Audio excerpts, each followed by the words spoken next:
군대 관련해서 제가 한 가지 또 말씀을 드리면 예.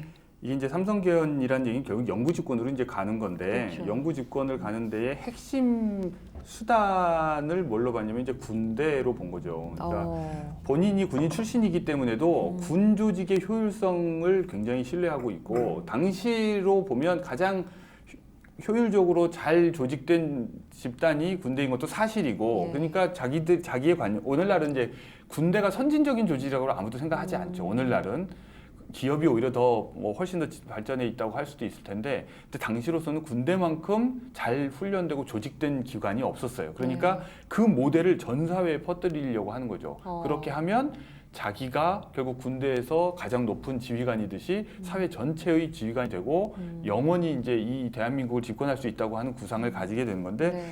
바로 그 욕심에서 북한을 철저하게 이제 이용을 했죠. 그러니까 제가 전에도 말씀드렸다시피 1945년 해방 후에 미군정 지나면서 이승만 대통령이 하도 이제 북침 주장을 하니까 네. 미군에서는 남한의 군대 규모를 절대 늘려주지 않았어요. 적자적으로 군사 행동을 할까 봐서라도. 네.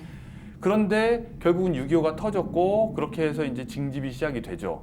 그러나 계속해서 군대를 마냥 늘릴 수는 없었거든요. 왜냐하면 군대를 늘리는 건 동시에 이제 생산하고 관계했을 때 제로성 관계가 되기 때문에 생산력이 부족해지잖아요. 그런데 이 지난 시간에 또 베트남전 파병 얘기하시면서 그때 이제 우리가 군대가 미국의 필요에 의해서 파병이 되니까 네. 그만큼 이제 군대 규모를 늘릴 수 있는 여유가 생기고 이제 허락을 받는 거죠. 근데 동시에 이런 간첩 사건들을 스스로 계속해서 만들어냄으로써 군대를 더 키울 수 있는 빌미들을 계속 만들어내는 겁니다. 그래서 이제 군복무 기간이 증가한다는 얘기는 네. 모든 사람이 12개월 근무하는 경우와 24개월 근무하는 경우와 36개월 근무하는 경우를 상상해 보세요. 네. 그럼 누적된 총량이 증가해요.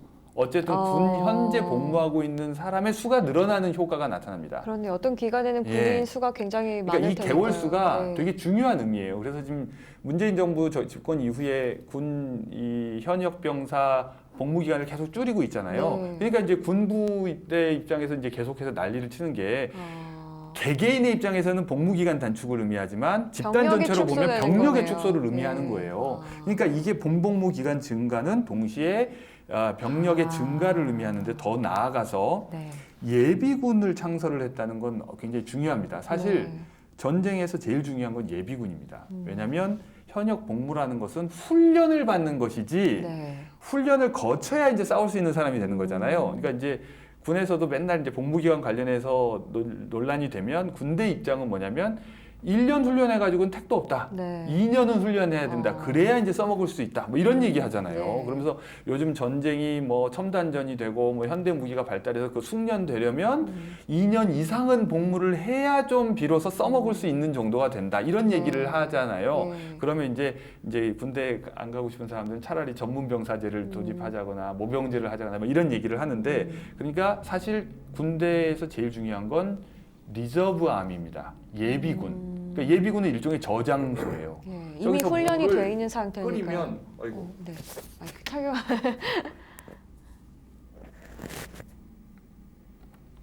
그대로 멘트 다시 하겠습니다. 이어가시면 됩니다. 네. 그러니까 예비군이라고 하는 것은 일종의 저수지인데 한쪽에서 물을 뭐 정수를 하건 끓이건 해서 만들어서 계속 붓는 거죠. 네. 그래서 이게 넓은 게 중요한 거지 지금 끓이고 있는 물이 몇 리터인지 이건 중요한 게 아니에요.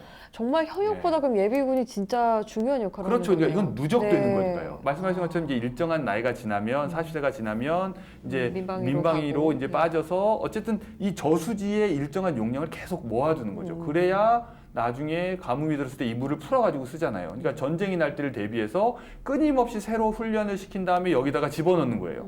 그럼 여기 이게 저장소가 얼마나 큰지가 전쟁과 관련해서 제일 중요한 거죠. 그러니까 지금 박정희 대통령이 한 행위는 네. 병사를 늘린 것도 지금 계속해서 증가해서 정점으로 늘린 것도 중요하고요. 예비군도. 더 나아가서 제대 후에도 끊임없이 예비군으로 편성을 해서 늘 군인 정신을 유지하도록 하는 것. 네. 심지어 어느 정도였냐면 제가 학교 다닐 때까지만 해도 교련 훈련을 받았습니다. 그래서 그래서 교련이 그때 나온 거예요. 그렇죠. 몇 살까지? 교련이 네. 김신조 사건 이후에 예. 고등학교 대학생들한테 교련을 시켜요. 예. 어떤 예, 걸 군사 받는 교육. 겁니까? 예. 그러니까 아. 그 성인이 된 후에 입대를 해서 군사훈련을 받는 것이 아니라 예. 그 전부터 받게 하는 거예요. 아, 고등학생 이미 때부터? 훈련을 시키고 고등학생 오는 때부터. 거군요. 더 네. 무서운 것은 예. 오늘날 학급의 모든 조직 이런 것을 군대식으로 했다는 거예요. 아. 그래서 반장이 아니라 네. 분대장.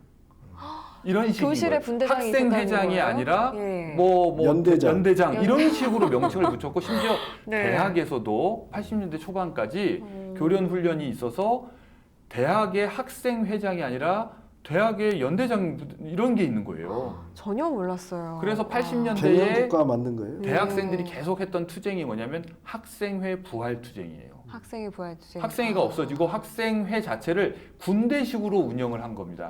그러니까 이게 사회의 병영화하고 네. 사회 전체가 병영이 되면 박정희 대통령 생각에는 감시하기 매우 쉽죠. 효율적이고 합리적인 조직이 되는 거라고 감시 체제가 생각하고 만들어져요. 근대화가 되는 거라고 생각하고 네. 그렇게 모든 사람이 군인이 되면 나는 영구 집권할 수 있다고 생각하는 거죠. 진짜 그럼요. 1인자를 끝까지 네. 유지할 수 있다 생각을 하는 엄청나게 그래서, 야심찬 아. 준 전시 체제화 시키면서 네.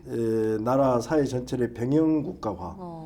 그러면은 감시가 되죠. 그래서 감시 체제가 네. 원활하게 유지가 되고 이런 면에서 독재자의 권력은 철옹성을 이룰 수가 있죠. 이 아무튼 모든 그런 것을 정당화하는 논리가 북한이에요. 반공. 반공이 네. 국시가 되는 거죠. 아. 그래서 이제 삼선 개헌이 물 위로 떠오르면서 네.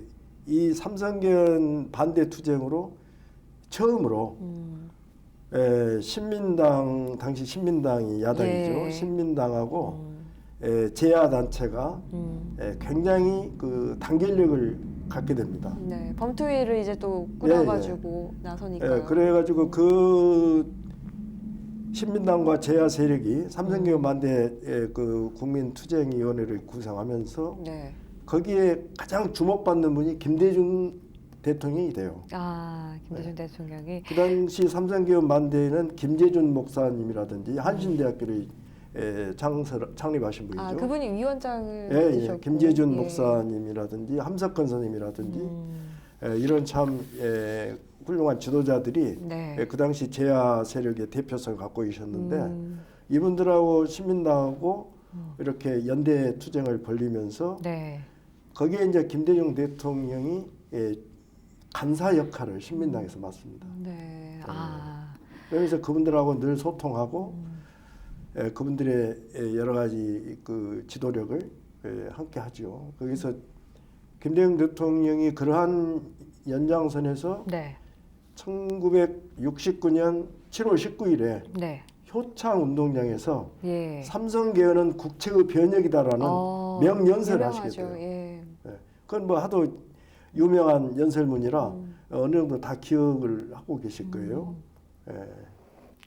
그때 저희는 삼성개헌은 그래도 이야기를 많이 들었었거든요. 그 주전자 뚜껑 다시. 그것은 그 뒤고요. 네. 왜냐하면은 삼성개헌도 우리가 스토리 라인을 이때면은 박정희가 삼성개헌을 67년 68 선거 후에 그 과정에서도 계속 부인하죠. 67년 대통령 선거 또 67년 그 국회의원 총선거 이 과정에서는 네. 삼성개헌을 완전 부인입니다.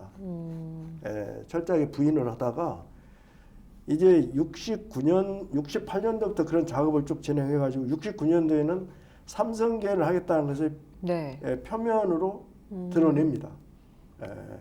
그래가지고 결국 69년도에 박정희가 통과를 삼성개헌과 국민 신임을 연결하는 대통령 담화문을 발표를 해요. 나는 삼성개헌을 하겠다. 그리고 이걸 국민투표에 붙이겠다. 만약에 국민이 삼성개헌 투표를 찬성으로 통과시키지 않는다면 네. 이 정부는 국민한테 불신을 받은 것으로 간주하고 퇴진하겠다. 자진. 그래서 국민을 가지고 협박을 하는 거죠. 거기에 이제 대항적으로 삼성개헌 반대 투의가 범국민 투의가 만들어지는 겁니다. 네. 거기에서 김대중 대통령이 야당 신민당의 입장에서 주요한 핵심 일꾼으로서 역할을 하면서 네. 삼성개헌 반대 투쟁의 가장 큰 기폭제가 이루어진 것이 1969년 7월 19일 날 효창운동장 연설이에요. 예, 맞습니다. 예. 그 그렇게 됩니다. 연설로 그래가지고 이어지고 예, 효창운동장 연설에서 김대중 대통령이 명연설을 하면서 네. 그때 김재준 목사하고 함석헌 선생이 김대중을 정말 떠오르는 샛별 같은 그런 훌륭한 지도자로 보위해주게 됩니다. 끌어주고 아끼고 받쳐주고 그리고 주위 사람들한테도 김대중을 도와야 된다. 이렇게 해서 지금 현재 김대중 평화센터 상임이사하고 있는 전 김대중 정부 때 정무수석도 하시고 문화체육관광부 장관도 하신 김성재 장관도 그 당시 한신대학 학생으로서 김재준 당시 학장님의 명을 받아서 김대중 대통령한테 심부름했던 분이에요. 예. 그런 귀한 인연으로 해서 지금도 김대중 대통령을 지극정성으로 모시는 일을 하고 계신데 예. 아무튼 김대중 대통령이 그 삼성개헌 반대 효창운동장 그 명연설을 통해서 예. 이 혜성처럼 등장을 합니다. 네. 그때 공화당이 이제 황소 이렇게 상징적인 의미가 있었는데 그거와 관련해서 좀 비유를 하시면서 연설을 한 것도 좀 유명했잖아요. 예, 그렇게 연설이 효창운동 연설을 그렇게 시작하죠. 예. 황소 한 마리가 미쳐가지고 주인을 들이받치고 이러는데 그 황소로 상징되는 공화당이 예. 주인인 국민을 이렇게 겁박하고 있다. 네. 이러한 그 비유로 해서 청중들의 그 웃음보를 터뜨리면서 예. 연설을 시작을 하시죠. 그리고 재밌네요. 예, 그러니까 대통령께서는 뭐 가서 10분 연설을 위해서 뭐 100시간을 연구하시고 뭐 중요 연설문을 작성할 때는 아무도 옆에 두지 않고 아주 조용한 공간을 네. 활용해서 집중적으로 연설문을 작성을 하기 때문에 그러한 그 노력으로 해서 네. 대중의 마음을 사로잡는 거죠. 그러니까 예, 참 그래. 대단하시네요. 예. 이 비유 하나로도 이제 국민들이 한 번에 이해할 수 있게 그러니까 연설을 한다는 연설이든 글이든 드라마든 영화든 첫 시작 그 한 5분도 안 가죠. 3분 이내가 청중의 이목을 집중시키느냐 못하느냐 거기서 성패가 갈려지죠.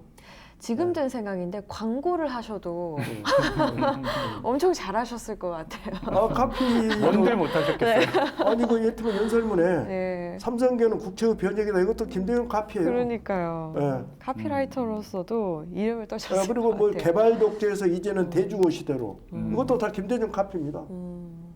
우리 허 선생이 정확히 지적을 했는데 그렇게 해서 삼성계연이 그러한 그 국민적 저항에 부딪히면서도 이미 국회는 통과되기가 때론 당상이었죠. 네.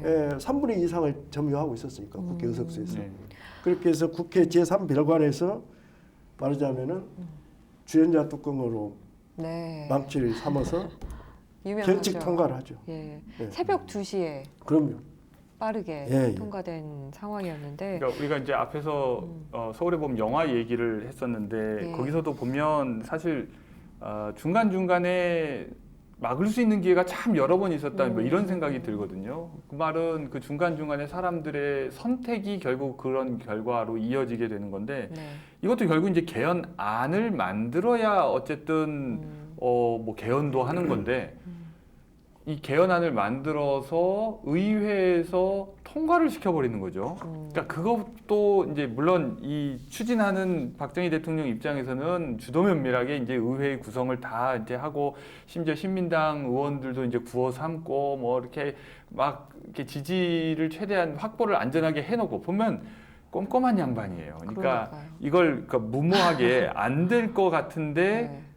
그 오세훈 서울시장이 예전에 그 무상급식 가지고 자기 신임을 걸고 이제 주민투표 붙였다가 결국은 이제 아예 부결이 돼가지고 이제 예. 무산이 돼가지고 서울시장 내려놓은 적이 있었는데 그런 식의 모험이 아니라 다 계산해가지고 그러니까 될 모든 걸 한 것이 거죠. 빌드업을 해놓은 거였어요. 그렇죠, 그렇죠. 네, 빌드업 모든 일련의 요즘 말로 사건이. 하면 진짜 하나하나 네. 빌드업을 해서 딱 개헌까지 가는 이 참 주도 면밀합니다. 그렇게 어떻게 일단은 통과가 됐고 이제 일사천리로 가는 거죠. 예, 일단 그렇습니다. 국회 변칙을 써서 통과는 시켰지만 그대로 이제 삼선견 가도록 달리는데 네. 이제 71년 대통령 선거가 이제 다가오죠. 그걸 가지고 이미 당내의 여론이 생기를 잃어버린 노 정치인들은 물러가고 새로운 맞습니다. 세대에 의한 네. 정치가 이루어져야 된다. 네. 이 40대 이제 세대 기술론이 교체론이 자연 발생적으로 일어서게 됩니다. 근데 거기에 묘하게 그 세대 교체론에 물꼬를 튼 사람은 굉장히 그 김영삼 대통령이 잘한 거 여러 가지 있겠습니다만 그 중에 제일 잘한 것 중에 하나가 네. 40대 기술론이에요. 40대 기술론. 거기에 또 이제 김대중 대통령도 동조를 했었고요. 이미 분위기를 이렇게 같이 우리 셋이 네.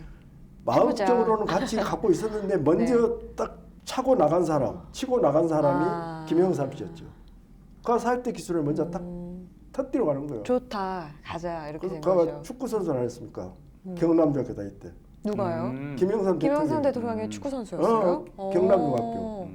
그런 그래갖고 몰랐네요. 김영삼이 네. 원내총무할 때 공화당 원내총무가 김택수 씨예요. 네. 아, 한일합성 그룹인데 그 김택수 씨가 재밌는 말을 해요. 어떤 말이에요? 해고를. 네.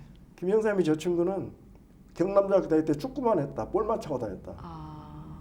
공부 안 했다 이 말이에요. 대신 뭔가 감각을 익혔나 그렇죠. 보네요. 그러니까 이제 드리블로 이제 밀고 나가는 그렇지, 거죠. 그 이야기예요. 그런 그러니까 얘기죠. 어떤 네. 본능적인 탁 치고 나가는 그런 거에 대단한 어떤 정치감을 갖고 있었다는 거죠. 그러니까 네. 딱 그리고 이때다 하는 네. 그런 타이밍도 그래서 잘 알고 있고요. 김영삼, 김대중, 이철성이가 야 이제 우리들이 좀 나서야 되지 않나? 그렇죠. 그때 이제 나서죠. 뭐 이런 분위기를 먼저 딱 차고 나간 거죠. 예. 달리 정치 구단이란 별명이 붙이는 네. 게 아니겠죠. 예. 그래가지고 40대 기술원에 이 김영삼 순서가 김대중, 이철성 이렇게 해서 기자회견을 통해서 세대 교체의 싱그러운 바람이 일어납니다. 좋습니다. 요즘에도 근데 계속 세대 교체 있어야 된다, 뭐 용태론도 나오고 이러지만 그닥 뭐 볼 수 있는 결실은 없잖아요. 근데 세대 교체라는 것이 네. 항상 김대중 대통령이 하신 말씀인데 국민의 지지를 받아야 돼요. 네. 근데 그 당시 세대 교체로는 국민의 지지를 받았다는 거예요. 김영삼 씨가 40대 기술을 딱 들고 나오고 김대중 대통령이 뒤따라서 40대 기술원에 동조하고 네. 이철성 씨가 동조하고 이러면서 한국 정치의 새로운 신진대사가 이루어지겠구나 하는 국민들의 희망, 기대 요거에 이제 딱 같이 접점을 이룬 거죠. 그 3인에 대한 인물에 대한 좀 기대감도 어느 정도는 포함이 됐을까요? 그러니까 낡은 세력이라는 것은 나이로만 낡은 게 아닙니다. 낡은 세력이라는 것은 구태 정치에서 벗어나지 못하고 있는 데 대한 분노지요. 그러면 윤보선 씨가 왜 67년에 대통령 후보로 또 됐느냐. 그러면 63년에 내가 15만 표 차이로 박정희한테 졌다. 그럼 너무 아슬아슬하게 졌다. 그렇죠. 아니, 내가 그래도 대중성을 갖고 있으니까 내가 후보를 나가야 되지 않겠느냐. 양보할 수 없다. 그러니까 그 윤보선의 그 옹고집을 깨지 못하고 원래는 유진호 씨를 신민당에서 영입한 것은 네. 63년 선거 대통령 선거의 실패를 만회하기 위해서 신선한 인물을 우리가 영입을 하자. 네. 그래서 67년 대통령 선거에 좋은 후보로 만들자. 이렇게 해서 유진호 당시 고려대학교 총장이 영입이 된 거예요. 근데 유진호 총재가 병약하고 네. 또 학자로서의 여러 가지 신중함이랄까 소심함 이런 것 때문에 그 당내 세력들이 이끌지를 못했어요. 그러면서 국민들은 윤보선한테도 실망하고 유진호도 실망하고 네. 유진 사이가 끌고 가는 실질적인 당내 온화 행세 이 꼴불견도 싫어하고 여기에 신진 정치 지도급 40대 기술론이 네. 등장이 된 거죠. 이러면서 국민의 지지를 받기 시작한 겁니다.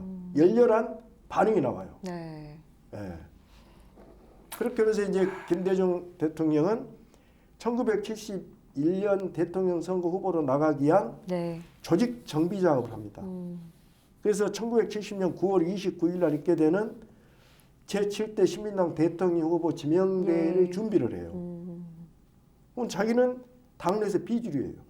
67년 이 목포 6.8 선거에서 그렇게 박정희를 이겨내서 국회에 당선된 분이 네. 당시 총재 유진호의 원내충무 지명을 받아놓고도 원내충무가 되지 못한 것은 바로 당내가 주류 핵심이 한민당 계열이고 네.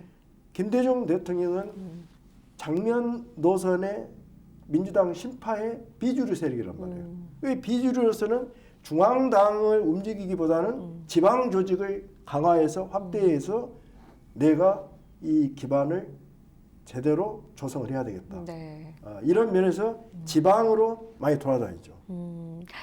이 말씀하신 그 대통령 후보 이 지명 대회가 굉장히 좀 흥미롭잖아요. 저희 또 김영삼, 김대중 이런 젊은 지도자를 좀 배출한 것도 있지만 굉장히 아슬아슬하게 역전승을 이뤘는데 어떻게 보셨습니까? 그러니까 이제 유진산 씨가 그 당시 이제 신민당 총재입니다. 네. 유진호 씨가 이제 총재직을 사퇴하고 유진산은 아주 노회한 정치가죠.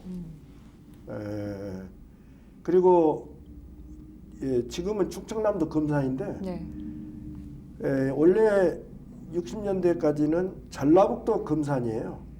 전라북도 금산. 예, 행정구역이. 네. 근데 그게 이제 60년대 올려 후로 거의 충청남도 금산으로 되는 겁니다.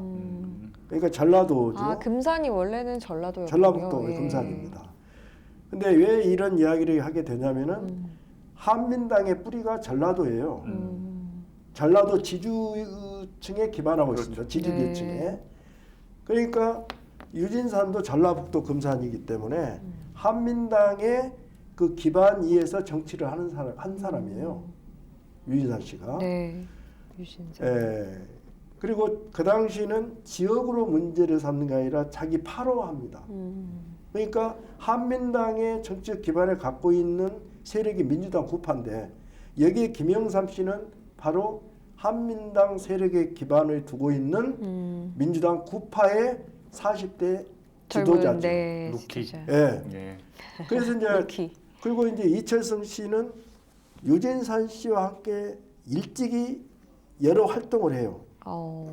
예. 저는 사실 그 왜냐하면 이철성 씨는 잘 전주고 모릅니다. 네. 이철성 씨는 전주이고 예. 유진산 씨는 금산이고 그 이철성 씨는 또 해방공간에서 그때 보성전문학교 고려대학교 전신이죠. 네. 보성전문학교에 다니면서 신탁통치 반대 반탁 활동에 맹위를 쫓습니다. 네.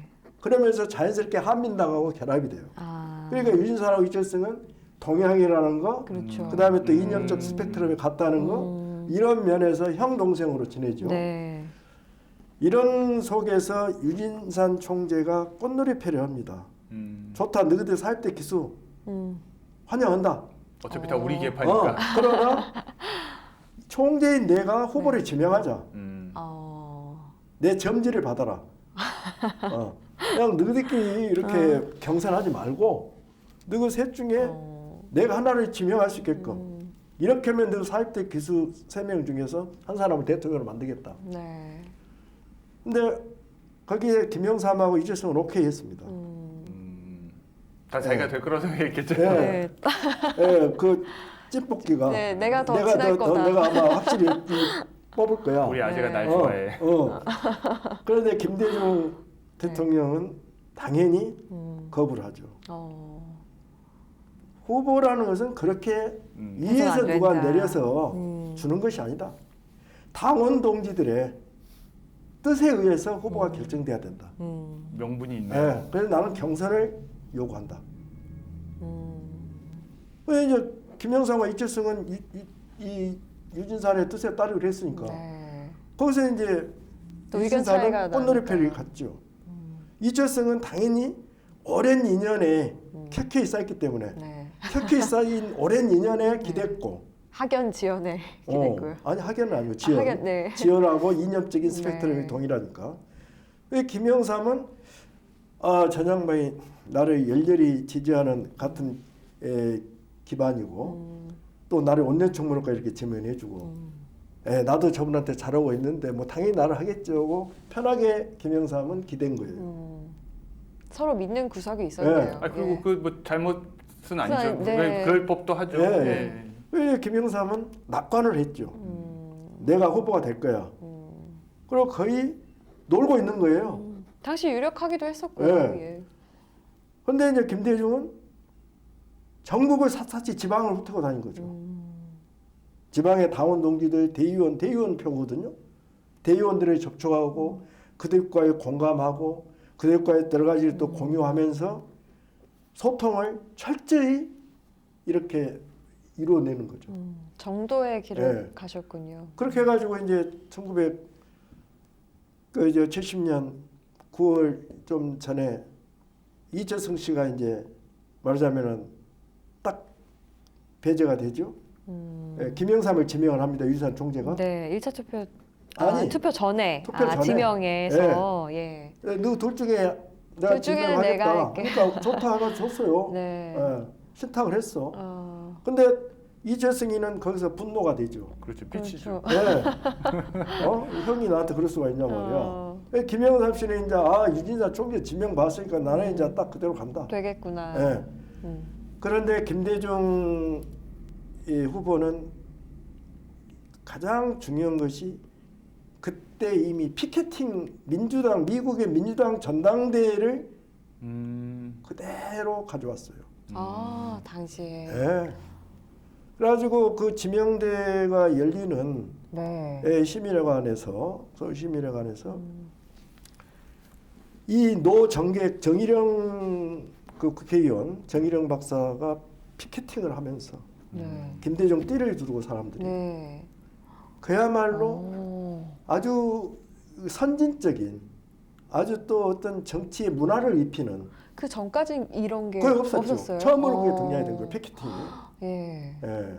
정말 저희가 지금 선거하면 딱 떠오르는 예, 게 그거 이제 모습인데. 말하자면 김대중 연호부터 시작되는 거예요. 예. 김대중 하면서 피켓팅이 이루어지는 분위기가 확 예. 그러면서 이제 이철성은 이제 마음이 이미 아주 상심. 그야말로 예. 이제 유진산과 김영삼부터 떠나버렸죠. 섭섭병이 제일 아, 무서워요. 그렇죠. 예. 그래가지고는 내가 안 돼. 예. 그래가지고 그걸 네. 이제 김대중 대통령 조직 참모들이 네. 이철성 조직 참모들을 접촉을 합니다. 영입해와야죠. 야, 우리는 예. 고향도 같은 전라도고 말이야. 또 우리는 같은 민주당 심파 아니냐. 장면 박사로 이렇게 정치를 같이 하는. 네. 그러니까 우리가 이렇게 뭉쳐야지 되겠느냐. 그러니까 이제 이철성 씨 쪽에서 그러면 좋다. 당신이 만약 후보가 되면은 총재는 이철성 내가 하자. 예. 그러면은 대권과 당권의 분리. 그러면 지지해주겠다. 김대중 후보는 당연히 그걸 좋은 일이다. 네. 이 당시 총재로 출마하면은 나는 당신을 적극 지지하겠다. 네. 그래서 총재 후보 역할 분담에 의견이 교환이 되죠. 그럼 이제 아시다시피 9월 29일 날 네. 정말 극적인 반전이 이루어지죠. 네. 1차 투표에서 김영삼 후보가 김대중 후보를 승리했었죠. 이겼는데 예. 2차 투표에서 그 이철성계가 움직이면서 김대중 후보가 과반수 이상의 득표를 가지면서 네. 신민당 제7대 대통령 후보로 당선 지명이 되는 겁니다. 근데 김영삼 씨는 그때 후보 연설 수락문을 저녁에 9월 28일 날 저녁에 적어놨어요. 비서들로 쓰고 있었어요. 이미 내가 근데, 당선될 거라고 확신했기 때문에. 근데 김대중 대통령 후보는 그 연설 수락문 작성은 그만두고 밤늦게 그때는 이제 그 이동의 거리가 길기도 하고 교통수단이 여러 가잖아요. 네. 그러니까 하루 전에 이 서울 그 전당대회장 주위 여관에서 대의원들이 묵습니다. 예. 숙박을 해요. 그 여관을 다 찾아다닌 거예요. 후보로서. 전부 그 진인사 대천명이네. 예, 그렇네요. 후보들을 네. 대의원들을 찾아가서 후보 지명을 이렇게 지지해 주라. 그러니까 진짜 끝날 나한테- 때까지 끝난 예, 게 아니다. 예, 최선을 그러니까 다하셨네요. 예. 후보 수락 연설문도 안 썼죠. 그래서 2차 투표에서 과반수를 획득하면서 네. 대통령 후보가 돼서 수락 연설문이 즉흥적으로 나온 겁니다. 아. 그래서 후보 연설문이 굉장히 짧아요. 예. 그렇게 후보 수락 연설문도 준비를 안 한 상태에서 네. 공 교수님 말씀처럼 진인사 대천명으로 승리를 거머쥐게 된 거죠. 그래서 김대중의 그야말로 시대가 네. 빵빠레를 울리면서 개막이 된 거예요. 굉장히 극적이었는데. 극적이죠. 와,